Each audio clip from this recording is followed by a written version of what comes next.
niatnya ingin membawa budak ini kemana? Ke Irak. Ketemu sama temannya, Fudail bin Iyad. Ini ada orang ini luar biasa, angkat tangan ke langit, turun hujan langsung. Satu Mekah semua nggak diijabah, dia diijabah.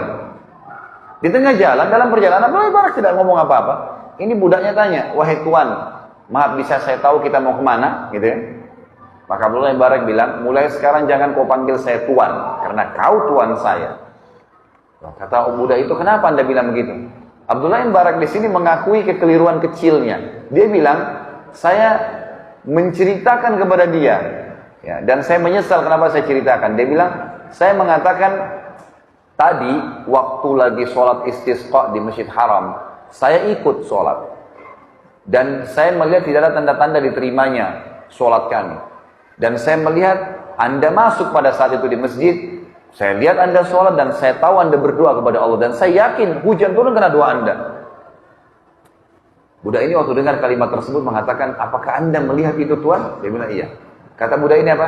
Bisa anda izinkan saya sholat 2 rakaat? Kata Abdullah bin Barak, silahkan. Dengar sholat ini pasti bagus nih. Maka yang terjadi, budak itu pun kata Abdullah bin Barak berwudu. Wudunya sangat luar biasa, tenang, sempurna semua anggota tubuhnya. Terus hadap kiblat sholat. Dia bilang, jangan tanyakan indahnya sholatnya. Sama persis dengan waktu di masjid tadi. Takbirnya tenang, rukuknya tenang. Dia tidak, seperti tidak ada orang di sebelahnya. Pokoknya sholat sampai selesai haknya dikasih. Begitu selesai salam, dia mengucapkan satu kalimat, dia mengatakan, Al-ana ya Rabb. Artinya, sekarang wahai Tuhanku. Tiba-tiba apa ya ikhwani? Mati orang itu. Meninggal. Budak ini mati. Ini kisah nyata. Ini akan dipindahin dulu. Meninggal orang ini. Abdullah bin Barak periksa, cek, meninggal. Dan cuma berdua di jalan, di padang pasir. Maka Abdullah bin Barak mengatakan, saya pun mengurus jenazahnya. Saya mandikan semampunya, saya kafani semampunya, saya kuburkan di sini, lalu saya tinggalkan. Saya pun menuju ke Irak, lalu saya bilang sama sahabat saya, Fudail bin Iyad, wahai Fudail, demi Allah saya bertemu dengan seseorang di Mekah, yang kau sama saya tidak ada apa-apanya ibadahnya. Lalu Abdullah bin Barak menceritakan kepada kita nih, dia kan tuannya, dia bilang, kemungkinan besar si budak ini, waktu dia berdoa, waktu dia sholat, yang dia sebelum meninggal, dia berdoa dalam sholatnya mengatakan, ya Allah, kalau seandainya ibadahku setelah ketahuan doaku kamu ijabah di masjid itu menjadi riya, matikanlah aku. Kalau seandainya tidak, maka hidupkanlah aku.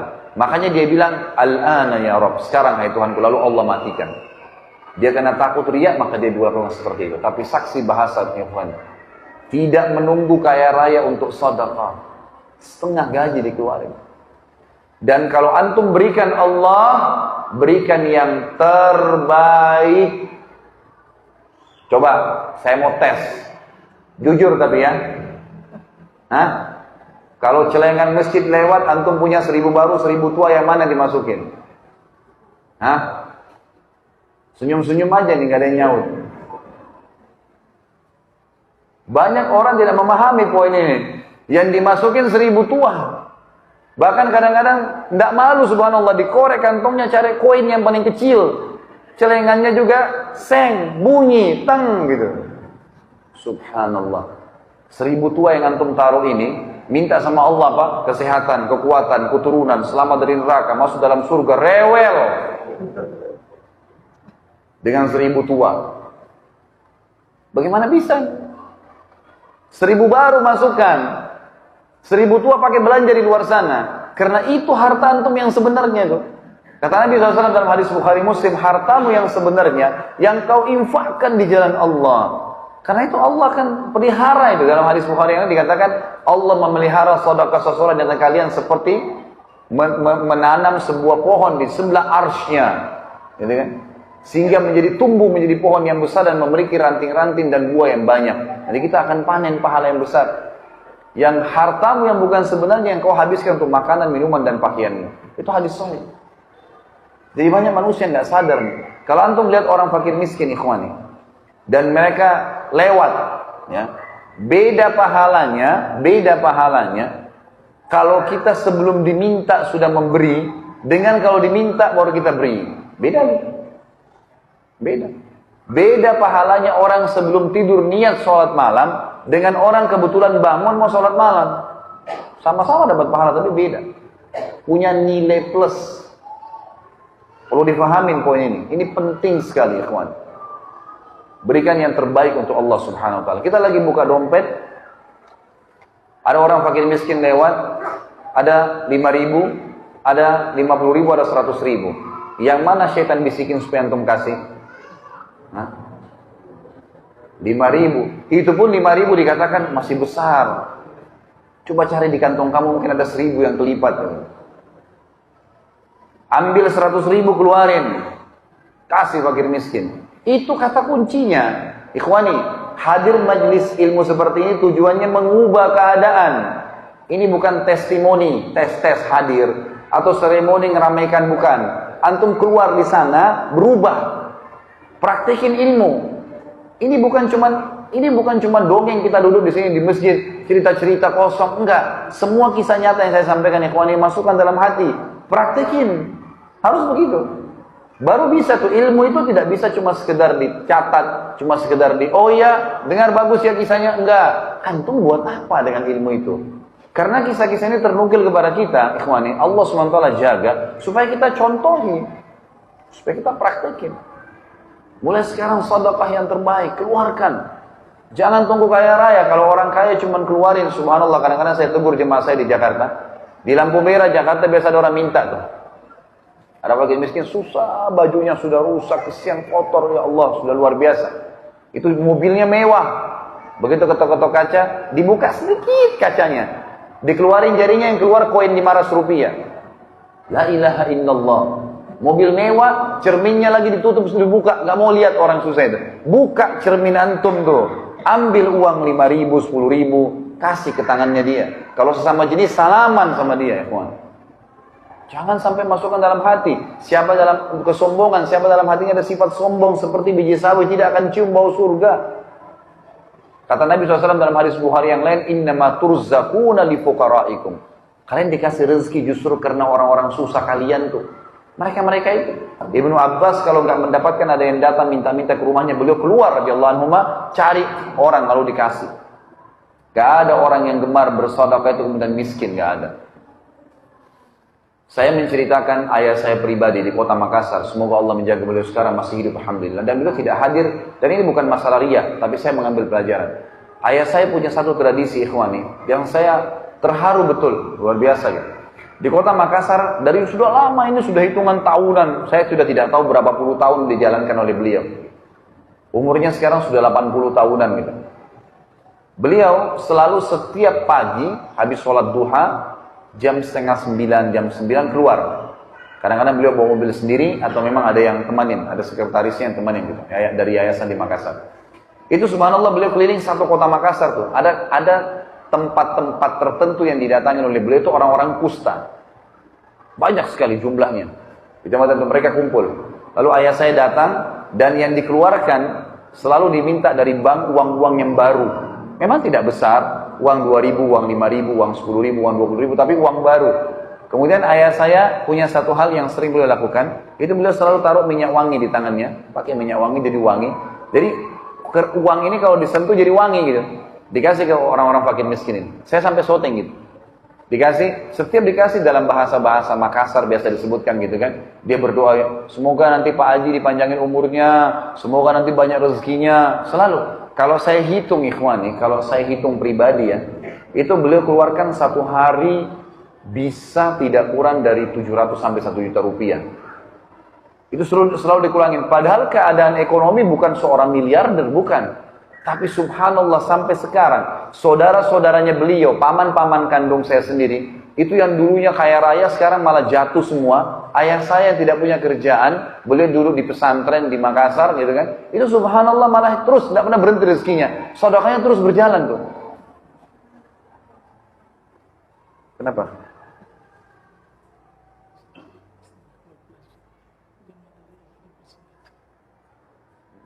Kenapa?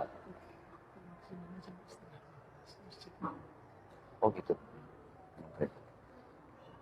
Baik, kita ambil pelajaran saya dari itu tadi dan karena melihat waktu, jadi saya insya Allah ringkaskan sampai di situ. Baik, kita lihat masalah infak ini. Firman Allah Subhanahu Wa Taala surah Al-Baqarah urutan 2 ayat 254. Ini dalil yang kedua setelah hadis qudsi tadi. tentang bersedekah. Allah SWT berfirman, A'udzubillahi minasyaitonir rajim, ya ayyuhalladzina amanu anfiqu mimma razaqnakum min qabli an ya'tiya yaumun la bay'un fihi wa la khullatun wa la syafa'ah wal kafiruna humudz zalimun. Hai orang-orang yang beriman, berinfaklah apa yang kami berikan rezeki kepada kalian sebelum datang hari kiamat nanti. Enggak ada transaksi, enggak ada kasih sayang, enggak ada saling tolong menolong, dan orang-orang kafir mereka lah orang-orang yang zalim.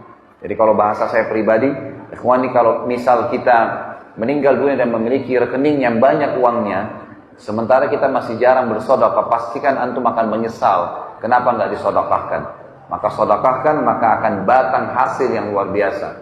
Dalam riwayat sahih disebutkan Abdurrahman bin Auf pernah kedatangan satu peti keuntungan dari dagangannya. Kemudian beliau tidak bisa tidur dan beliau berkata, waktu istrinya tanya, kenapa Abdurrahman? Dia bilang, saya nggak bisa tidur, gelisah lihat keuntungan ini. Maka dia pun akhirnya mengatakan, saya akan sodokahkan. Kata istrinya, sodokahkan. Dia sodokahin. Habis semua malam itu. Dikeluarkan jalan Allah. Besok datang 2 peti. Dikeluarin lagi, lusa datang 3 peti. Sampai Abdurrahman bin Auf menjadi miliardernya sahabat. Ini tentu akan ada bahasan sendiri. Tapi itu buktinya. Kemudian surah yang lain, surah Ibrahim, urutan 14, ayat 31 sampai 34. A'udzubillahi minasyaitonir rajim. Qul li ibadiyalladzina amanu yuqimus sholata wa yunfiqu mimma razaqnahum sirran wa alaniyatan min qabli an ya'tiya yaumun la bay'un fihi wa la khilal. Katakanlah kepada hamba-hambaku yang beriman, mereka dirikan sholat, mereka mengeluarkan apa yang telah kami berikan kepada mereka, rezeki, makanan, pakaian, uang, dan seterusnya, baik secara sembunyi-sembunyi atau terang-terangan. Jadi kadang-kadang di depan umum ada orang yang minta, nggak mungkin kita nolak, gitu kan? Sebelum datang hari yang tidak ada transaksi dan tidak ada lagi kasih sayang, maksudnya hari kiamat di mahsyar. Kita tahu firman Allah SWT, A'udzubillahi minasyaitonir rajim, yauma yafiru mar'u min akhi wa ummihi wa abi wa sahibatihi wa bani. Pada hari kiamat orang lari dari saudara kandungnya, dari ibu dan ayahnya, dari pasangan hidupnya dan juga dari anak-anaknya. Karena susah pada saat itu. Maka tidak lagi transaksi. Kata Allah, yang menyuruh kalian sholat dan menginfakkan apa yang kalian inginkan, apa yang kalian dapatkan rezeki supaya bertambah rezeki kalian, Allah bilang, Allahul ladzi khalaqas samawati wal arda wa anzala minas samai ma'an fa akhraja bihi minats thamarati rizqan lakum.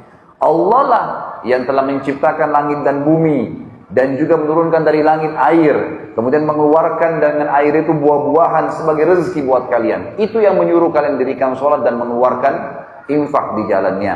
Wa sakhkhara lakumul fulka litajriya fil bahri bi amri wa sakhkhara lakumul anhar, dan dia juga yang telah menundukkan lautan sehingga bahtera-bahtera kalian bisa mengaung di atasnya, bisa jalan di atas air itu, sehingga kapal-kapal ini bisa memuat kebutuhan manusia, bisa mengambil kekayaan-kekayaan laut dari hewan-hewannya, ikan dan seterusnya. Dan juga Allah tundukkan buat kalian sungai-sungai. Wa sakhkhara lakumus syamsa wal qamara da'ibain, dan juga dia menundukkan buat kalian matahari dan bulan yang da'ibain, rutin. Setiap pagi begini terbit sampai terbenam malam, kemudian malam ada bulan, terus begitu memenuhi kebutuhan manusia.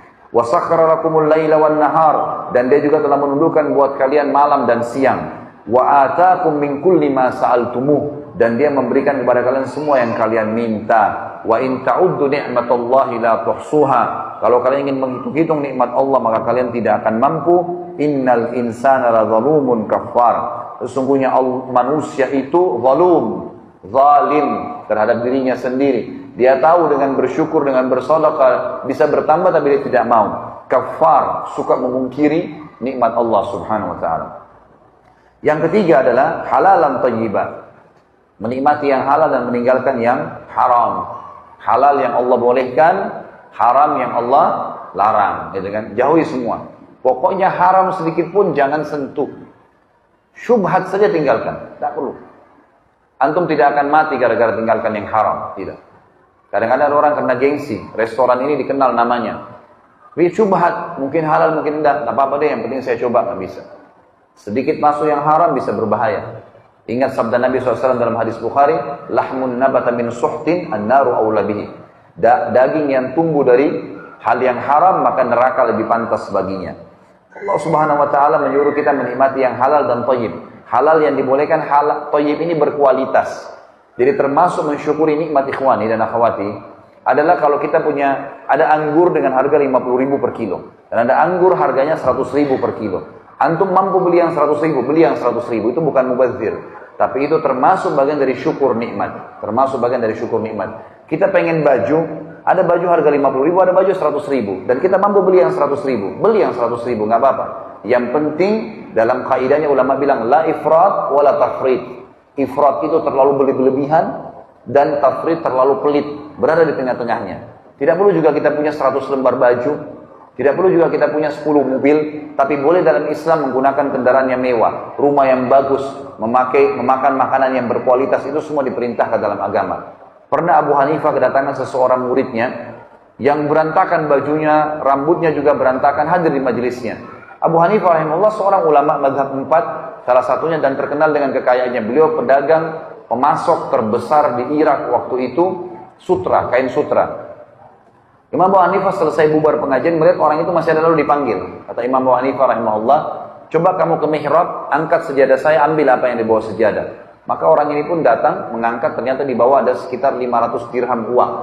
Lalu kata orang ini dibawa, ini imam. Imam ini kayak kita sekarang kiai atau guru gitu. Ini, kata Abu Hanifah, ambillah, perbaiki keadaanmu. Ambil. Imam Abu Hanifah mau sedekahkan gitu. Orang itu tiba-tiba mengatakan kalimat yang aneh gitu. Dia bilang, tapi saya orang kaya imam, saya nggak butuh. Kata Abu Hanifah, kalau begitu, melihat keadaannya dia berantakan, bajunya kotor, rambutnya berantakan. Maka Imam Hanifah mengatakan, mana kau dari sabda Nabi SAW? Inna Allah yuhibbu an yara athara ni'amihi ala abdi. Allah suka melihat bekas nikmatnya pada hambanya. Jadi di sini kita dibolehkan. Jangan pernah antum mengatakan dengan pakai baju kumuh, baju kotor, makan roti kering bagian dari Islam. Sama sekali tidak. Nabi SAW menggunakan baju dari kain kutun Yaman. Nabi SAW memiliki kuda yang terbaik. Nabi SAW suka menjaga kebersihan dan wangi badannya, pakaiannya dan seterusnya, gitu kan? Tapi Nabi SAW tidak berlebih-lebihan, tidak berlebih-lebihan. Allah SWT mengatakan tentang masalah ini dalam surah Al-Maidah urutan 5 ayat 87 sampai 88. A'udzu billahi minasyaitonir rajim. Ya ayyuhalladzina amanu la tuharrimu thayyibati ma ahallallahu lakum wa la ta'tadu. Hai orang-orang yang beriman, jangan kalian haramkan kebaikan-kebaikan. Maksudnya, gara-gara mau perhitungan, akhirnya tidak mau beli makanan yang lebih enak. Nggak boleh, asal jangan beli berlebihan. Jangan mubazir, gitu kan? Jangan kalian haramkan kebaikan-kebaikan yang telah Allah halalkan buat kalian, dan jangan ta'tadu, jangan beli berlebihan. Innallaha la yuhibbul mu'tadin. Allah tidak suka dengan yang berlebihan. Wa kulu mimma razaqakumullahu halalan thayyiba. Makan, minum, nikmatin apa yang telah Allah siapkan sebagai rezeki yang halal, yang boleh dan thayyiba, yang berkualitas. Wattaqullaha alladzi antum bihi mu'minun. Bertakwalah kepada Allah yang kalian kepadanya beriman. Dalam surah An-Nahl urutan 16 ayat 114, Allah SWT juga berfirman, A'udzubillahi minasyaitonirrajim. Fakulu mimma razaqakumullahu halalan thayyiban washkuru ni'matallahi in kuntum iyyahu ta'budun. Makanlah dan minumlah apa yang telah Allah jadikan sebagai rezeki kalian yang halal, yang dibolehkan saja, dan thayyibah, serta yang berkualitas. Dan bersyukurlah, syukuri nikmat-nikmat Allah itu kalau kalian kepadanya menyembah. ونساء واتقوا الله الذي تساءلون به والأرحام إن الله كان عليكم رقيبا.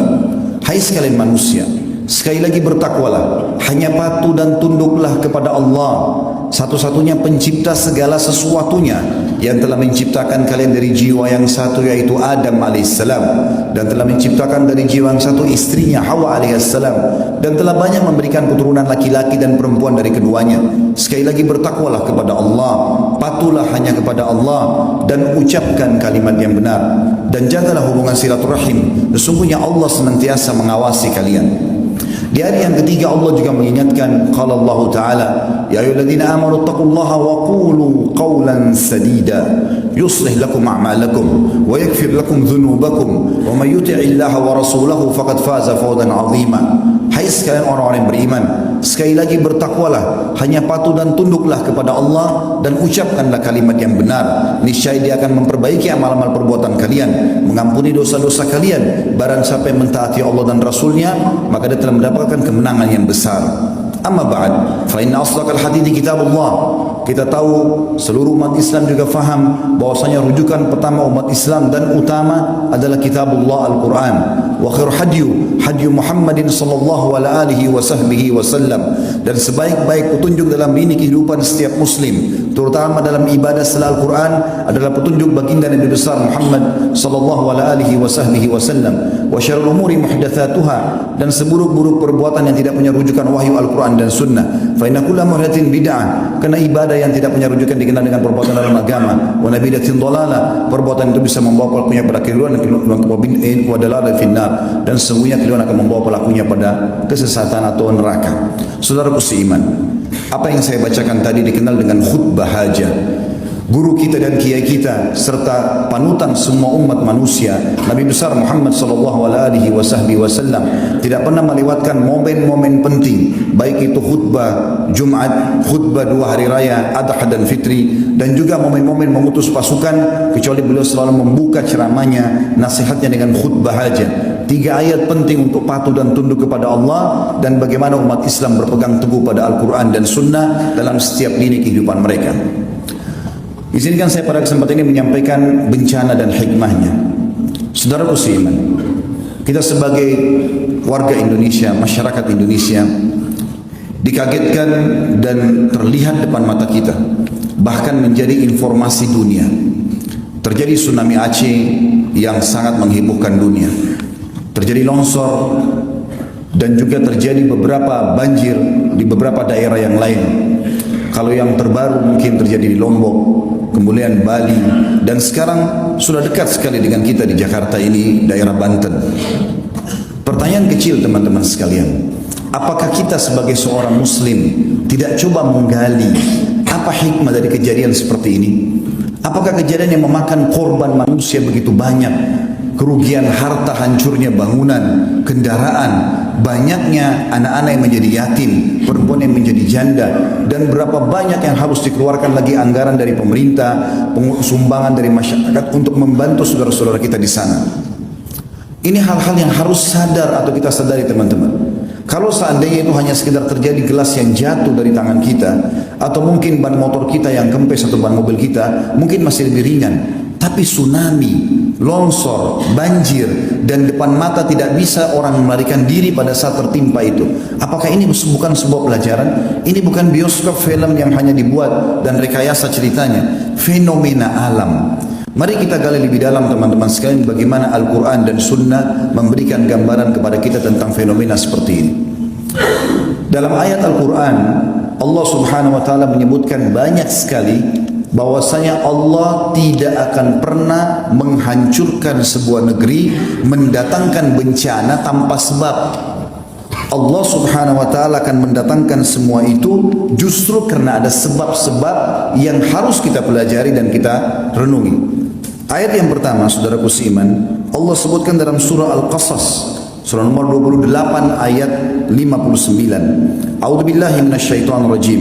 Wa ma kana rabbuka muhlikal qura hatta yab'atha fi ummiha rasula yatlu 'alaihim ayatina wa ma kunna muhlikil qura illa wa ahluha zalimun.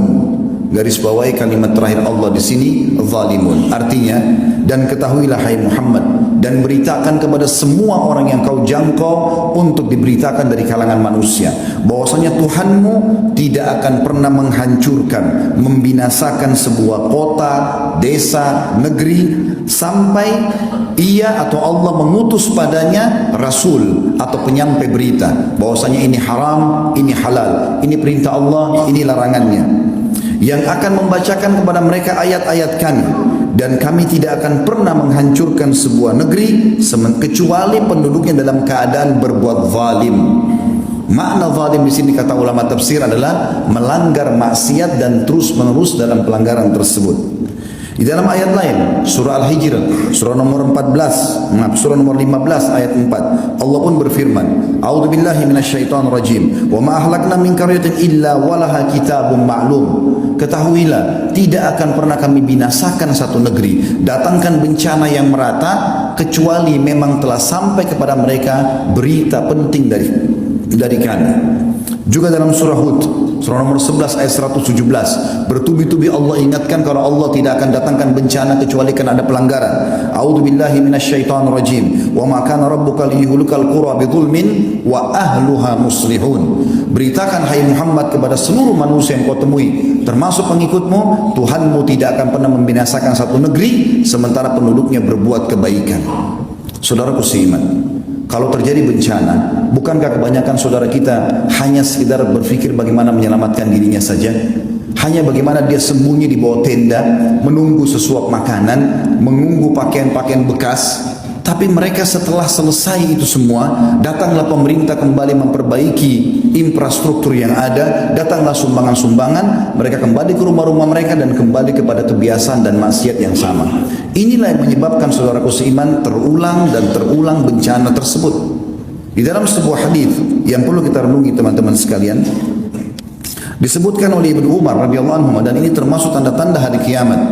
Kata Ibnu Umar radhiyallahu anhu, kata Abu Hurairah radhiyallahu anhu, la taqumus sa'a hatta yamshi ar-rajulani ila al-amri ya'malanihi fayamsakh ahaduhuma qiradan aw khinziran fala yamna alladhi naja minhuma ma ra'a li sahibihi ay yamdiya ila sya'nihi dhalika hatta yaqdiya syahwata.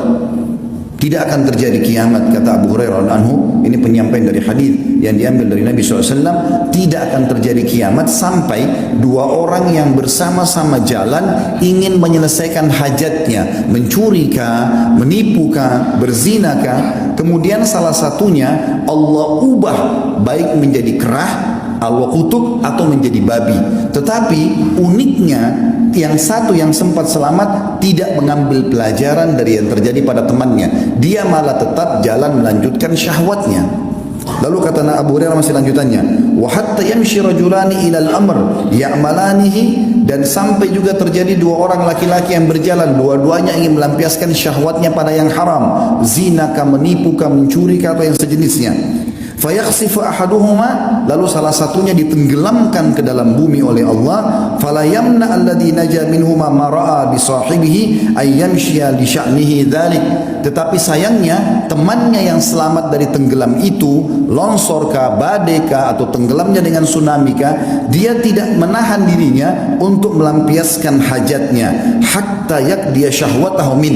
Bahkan bisa saja dia melampiaskan syahwatnya pada temannya yang tenggelam itu. Saudaraku seiman, banyak orang yang tenggelam di depan mata, justru malah temannya datang mengambil jam tangannya, mengambil handphonenya, terjadi penjarahan. Bukan ambil pelajaran dari hukuman itu, malah terbalik melakukan kemaksiatan yang lagi. Ini semua tanda-tanda hari kiamat. Juga disebutkan oleh Malik bin Dinar rahimahullah, seorang ulama tabi'in, balagani anna rihan takunu fi akhir zaman wa dhulm fayabzi an-nasu ila ulama'ihim fayidunhum kad masakhu. Telah sampai kepada kami informasi dari para sahabat Nabi bahwasanya nanti akan datang di akhir zaman bencana yang datang, kegelapan, kehancuran, kebinasaan. Lalu orang-orang coba lari mencari ulama-ulama mereka, tapi mereka menemukan ulama mereka juga sudah dibinasakan sama Allah. Saudaraku seiman, mungkin muncul di benak kita masing-masing, kenapa kita disiksa oleh Allah? Bukankah kita umat Islam? Kenapa Aceh yang kena tsunami? Mayoritasnya Muslim. Kenapa Indonesia yang kena bencana? Mayoritasnya Muslim. Apa masalahnya? Maka jawabannya renungi hadis-hadis ini teman-teman. Allah subhanahu wa ta'ala akan menghukum pelanggar-pelanggar tanpa melihat dia Muslim atau dia kafir. Justru kalau anda Muslim, anda sudah faham Al-Quran dan Sunnah, mana halal, mana haram, mana yang diperintahkan, mana yang dilarang, azab lebih dekat pada kita. Dengarkan hadis Nabi SAW, bagaimana Nabi menyampaikan kalau memang dari umat ini akan terjadi penyiksaan justru karena pelanggaran mereka. Hadis yang pertama teman-teman sekalian, kata baginda Nabi SAW, tamsakhu ta'ifatun min ummati, nanti akan datang umatku dikutuk oleh Allah, kiradatan wa ta'ifatan khanazir, dikutuk, diubah wujudnya menjadi monyet ataupun jadi kerang. Wa yukhsafu bi ta'ifah, ada juga di antara umatku, bukan orang kafir, umatku akan ditenggelamkan ke dalam bumi. Wa yursal ala ta'ifatin ar-rihul akim, dan ada di antara mereka yang dihantam dengan badai-badai yang besar. Kenapa sebabnya? Kenapa umat Islam? Lalu kata Nabi SAW, bi annahum syaribul khamr. Permasalahan pertama mereka adalah mereka rame-rame mengkonsumsi khamr. Khamr, teman-teman, bukan cuma minuman beralkohol. Semua yang bisa memindahkan akal manusia dari normalnya namanya khamr. Makanya ulama fikih memberikan definisi khamr adalah kullu ma yukhammirul akal, semua yang membuat akal keluar dari jalur normalnya. Makanya narkotika pun masuk dalam khamr. Sekarang jadi peredaran, jadi tempat-tempat yang luar biasa, tempat orang mengkonsumsi, bisa mendapatkannya, bisa menjualnya, bisa segala macam hal.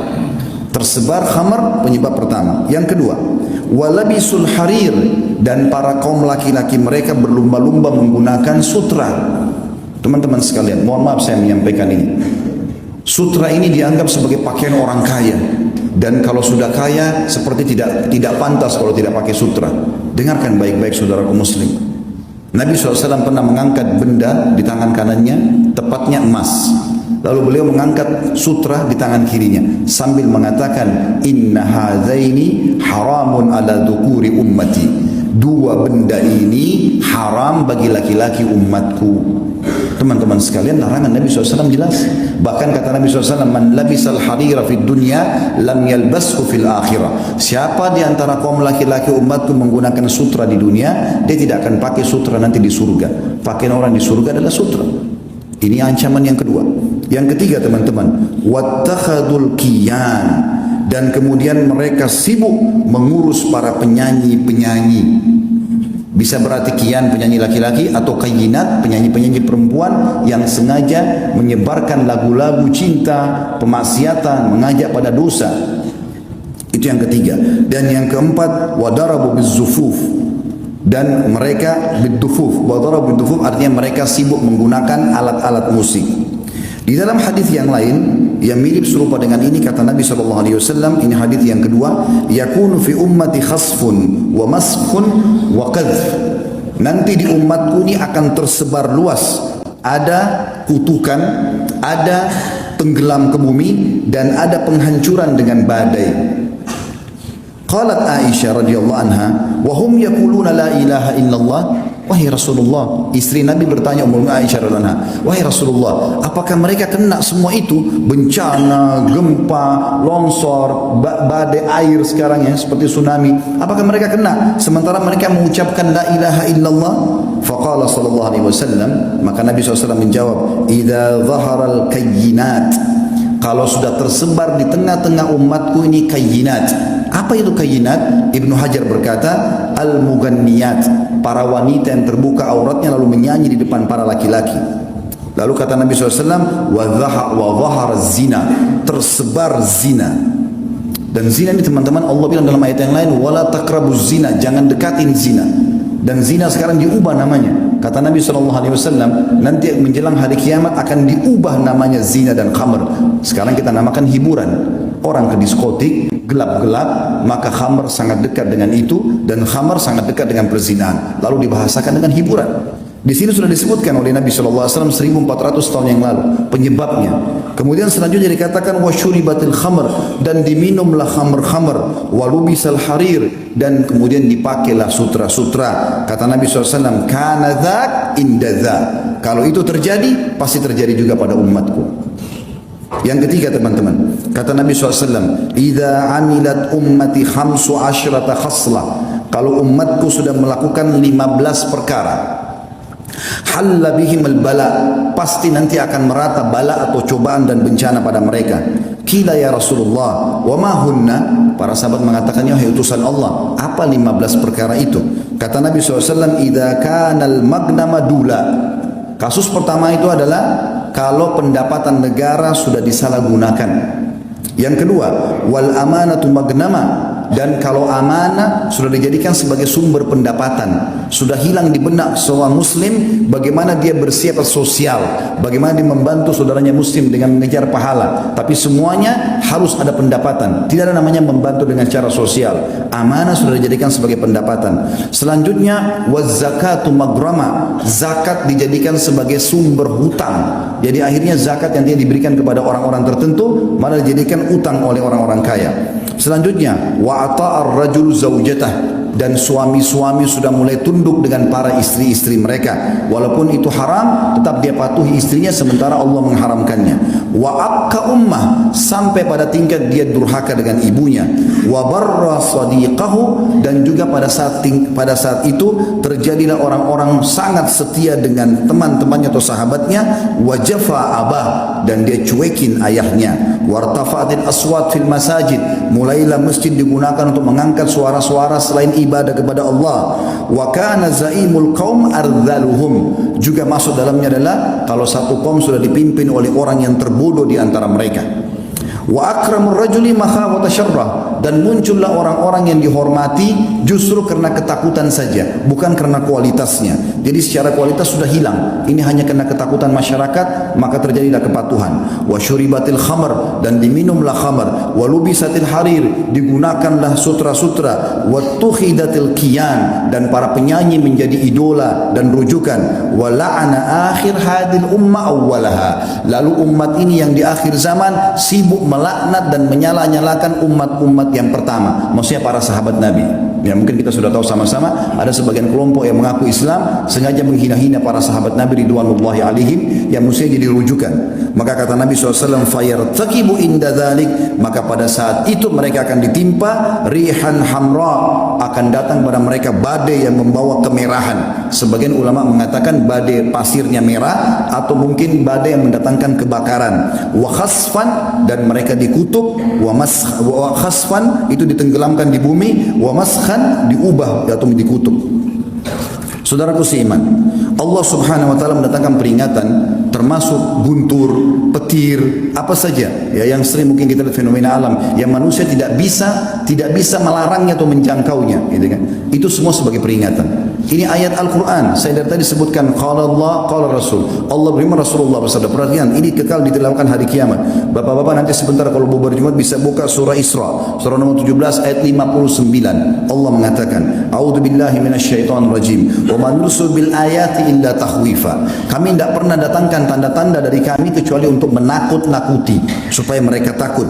Juga dalam surah yang lain At-Taubah surah nomor 9 ayat 126 Allah berfirman, a'udzubillahi minasyaitonir rajim. Awala yarawna annahum yuftanuna fi kulli amin marratan aw marrataini thumma la yatubuna wala hum yadhakkarun. Tidakkah mereka itu manusia itu melihat setiap tahunnya kami uji mereka setahun sekali sampai 2 kali, baik di badan mereka dengan penyakit, baik ributnya rumah tangganya, baik keseleo, baik apa saja masalah, atau mungkin masalah lebih umum semuanya kena masyarakat. Kami uji mereka setiap tahun sekali atau sampai 2 kali agar mereka bertobat dan mereka kembali, tapi sayangnya mereka tidak mengambil pelajaran itu.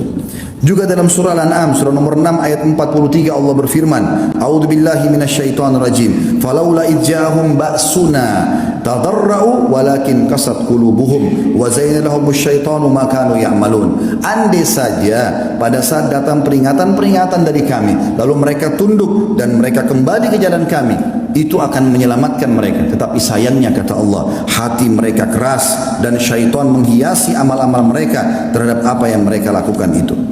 Saudaraku seiman, Allah Subhanahu wa taala kalau menghancurkan kaum itu enggak ada yang bisa selamat. Bukan kita tonton di TV kemarin kejadian tsunami, ada yang lagi duduk di pinggir pantai makan, ada yang lagi ngobrol, ada yang lagi setir mobil. Banyak yang saya temukan waktu kemarin kejadian Palu di Makassar, kami sempat ke sana. Yang saya temui mereka mengatakan lagi duduk sama istrinya, ada yang lagi ngobrol, ada yang lagi telepon, tanpa sadar gempa datang hancur semuanya. Tidak ada kesempatan untuk lari. Jangan kita menganggap bahwa kita bisa melarikan diri, teman-teman sekalian. Kalau hukuman Allah sudah datang berbahaya. Apalagi kalau anda dasarnya tahu hukum dan anda tidak ingatkan orang lain. Renungi hadis Bukhari. Nabi SAW mengatakan, pernah satu kali Allah utus Jibril untuk menghancurkan satu negeri. Lalu Jibril berkata, ya Allah, sesungguhnya di negeri itu ada hambamu fulan, ada orang soleh di situ. Lalu Allah SWT mengatakan kepada Jibril, mulai siksaan dari dia, karena dia tidak pernah menyuruh kepada kebaikan, tidak pernah melarang dari kemungkaran. Kita faham, berhentikan orang, teman-teman sekalian. Dan ada juga hadis Bukhari, kata Nabi SAW, perumpamaan kalian dengan orang yang berbuat kesalahan ini. Mimbar-mimbar ini berfungsi teman-teman untuk menasihati umat. Maafkan kalau saya harus membahasakan ini, dan juga teman-teman dai-dai yang lain, para ulama yang lain, para kiai yang harus bisa menyampaikan kepada umat. Karena kalau tidak amar ma'ruf nahi mungkar akan merata semuanya. Kata Nabi SAW, perumpamaan kalian dengan orang-orang yang berbuat mungkar seperti orang yang di atas satu bahtera. Kalian ada di atas, mereka ada di bawah. Setiap kali mereka mau ambil air, mereka harus naik ke atas. Kalau di kantor, di instansi, di sebuah rumah, di komplek perumahan, di sebuah negara, ada orang-orang yang taat kepada Allah, selalu ingatkan, ini gak boleh loh, haram, ini harus dikerjakan loh. Maka ini mengganggu orang-orang yang berbuat kemaksiatan. Perumpamannya, orang soleh ada di atas kapal, orang yang fasik ada di bawah. Mereka setiap mau ambil air, mau aktivitas, mereka harus naik ke atas. Maka mereka ambil inisiatif. Mereka bilang, daripada setiap kali kita mau ambil air naik ke atas, lewatin orang-orang soleh itu, kita jebolin aja kapal dari bawah, buat lubang, maka akan masuk air. Kata Nabi SAW, kalau kalian biarkan mereka menjebol itu, maka kalian akan tenggelam semuanya. Teman-teman, kalau azabnya Allah datang, semuanya kena. Maka jangan tunggu itu terjadi, saudaraku seiman. Aku qauli hadza, saya sudah mengucapkan perkataan saya ini, wa astaghfirullah li wa lakum, dan saya beristighfar kepada Allah dan mengajak jemaah untuk istighfar kepada Allah. Fastaghfiruhu innahu huwal ghafurur rahim. Beristighfarlah kepada yang Dia Maha menerima taubat hamba-hambanya. Alhamdulillah wassalatu wassalamu ala Rasulillah. Segala puji dan puja kehadirat Allah Subhanahu wa taala, juga salawat dan taslim kepada Nabi besar Muhammad sallallahu alaihi wasallam. Sebelum kita berdoa, teman-teman sekalian, izinkan saya menyampaikan sebuah pesan, dan ini hanya pendek saja. Pernah sekali ada seseorang yang masuk bersama temannya ke rumahnya Nabi SAW dan ketemu sama Aisyah radhiyallahu anha. Dan subhanallah, yang ditanya adalah, wahai ummul mukminin, beritakan kepada kami yang anda tahu tentang gempa secara khusus. Maka berkata Aisyah, kalau mereka sudah menghalalkan zina, mereka menghalalkan minuman keras, mereka mulai memukul alat-alat musik, maka mulailah Allah cemburu di langitnya sana. Kemudian Allah mengatakan kepada bumi, goncangkanlah dirimu. Lalu kemudian kalau mereka tobat, mereka kaget, mereka kembali ke jalan Allah, maka akan aman. Tapi kalau mereka tidak kembali, maka akan dihancurkan oleh Allah SWT dengan gempa tersebut. Juga teman-teman sekalian, disebutkan bahwasanya Mahlab berkata rahimahullah, kelihatannya gempa-gempa, tsunami kalau kita sekarang dan segala macam ini adalah peringatan keras dari Allah. Dan Allah mengatakan dalam surah Isra ayat 59, wa man nursil bil ayati illa takhwifa. Kami enggak berikan tanda-tanda kecuali untuk peringatan bagi mereka dan menakut-nakuti mereka. Sampai Nabi SAW mengatakan sebagai penutup dalam khutbah kita ini, innahu, tentang masalah guntur ya, suara guntur yang menggelegar, innahu wa'idun sya'id di ahlil ard. Hadis ini riwayat Bukhari. Sesungguhnya guntur yang keras pun bergelegar itu adalah peringatan keras dari Allah sebelum datang azab-azab yang besar. Ingat teman-teman sekalian, sebelum datang siksa besar, pasti Allah datangkan siksa-siksa kecil. Kalau kita abaikan, maka terjadi yang besar. Sebelum anda berzina, pada saat mau selingkuh, naudzubillah, Allah buat pasangan kita tahu, ditelepon, peringatan dari Allah, muncul rasa takut, tetap ngotot ke hotel, maka Allah buat kita ketahuan oleh tetangga, dilihat oleh teman, tetap lakukan, datang polisi gerebek. Kalau tidak maupun Allah bisa mendatangkan gempa, rubuh hotel tersebut, lalu dipermalukan, wa naudzubillah. Maka hati-hati teman-teman, sadarlah, orang yang cerdas sampai peringatan di kupingnya diambil sebagai pelajaran, dan orang yang tidak cerdas justru orang yang mengabaikan, menganggap oh begitu saja ya, maka akan datang peringatan yang lebih keras lagi. Kalau lisan tidak bisa mengingatkan, maka akan datang hukuman untuk menyiksa fisik seseorang sehingga dia baru sadar di jalan Allah Subhanahu wa taala.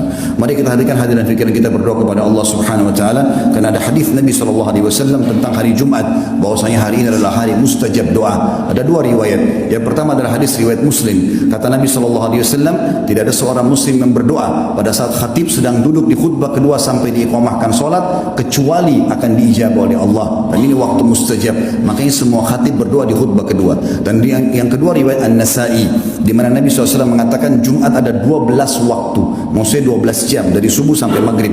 Tidak ada seorang muslim berdoa di waktu-waktu ini kecuali diijabah sama Allah. Dan perbanyak doa selepas asar sampai maghrib. Walaupun semua mustajab, tapi ini waktu-waktu yang lebih diprioritaskan sekarang dan juga habis asar nantinya. Mari kita hadirkan hati kita untuk berdoa kepada Allah SWT, semoga Allah ijabah. Alhamdulillahi Rabbil Alamin, Kami memuji-Mu ya Allah sebagaimana layak Kau dipuji sebagai pencipta. Kami sangat yakin Engkau melihat kami karena sifat-Mu adalah maha melihat. Engkau mendengar kami karena Engkau maha mendengar. Dan Engkau mengetahui semua yang di fikiran kami, di hati kami, dan apa yang kami rencanakan dan belum kami rencanakan, karena Engkau maha mengetahui. Kami memuji ya Allah sampai Engkau ridho dan sampai Engkau menerima semua puji-pujian kami. Dan kami mengucapkan salam hormat kami kepada utusan-Mu Nabi besar Muhammad SAW, di mana Engkau perintahkan kepada kami.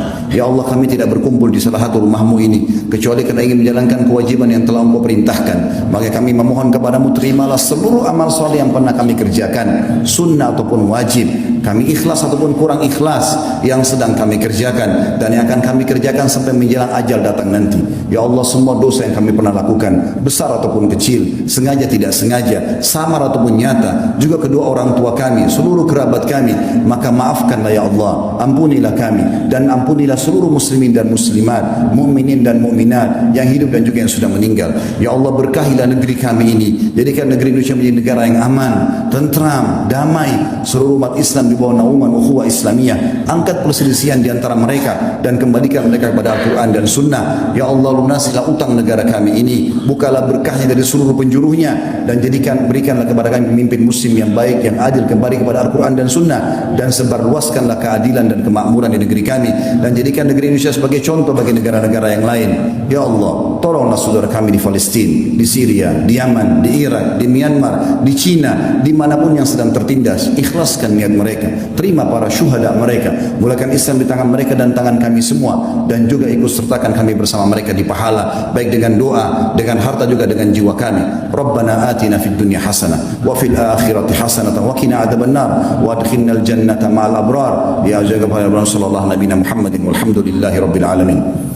Inna Allah ya'muru bil adli wal ihsan. Sadarilah saudaraku, Allah selalu menyuruh kita berbuat kebaikan dan keadilan. Wa yanha 'anil fahsya'i wal munkari wal baghi. Allah larang perbuatan mungkar, keji dan maksiat. Ya'idukum la'allakum tadhakkarun. Itu peringatan dari Allah, jadikan sebagai prinsip hidup kalian. Fadhkurullahal 'azim yadhkurkum. Ingatlah selalu kepada Allah, Allah ingat kepada kalian. Washkuru ni'am yazidkum. Syukuri nikmatnya, dia pasti akan tambah. Wala dzikrullahi akbar. Mengingat Allah adalah amal yang paling besar. Wa aqimis shalah, dan dirikanlah salat.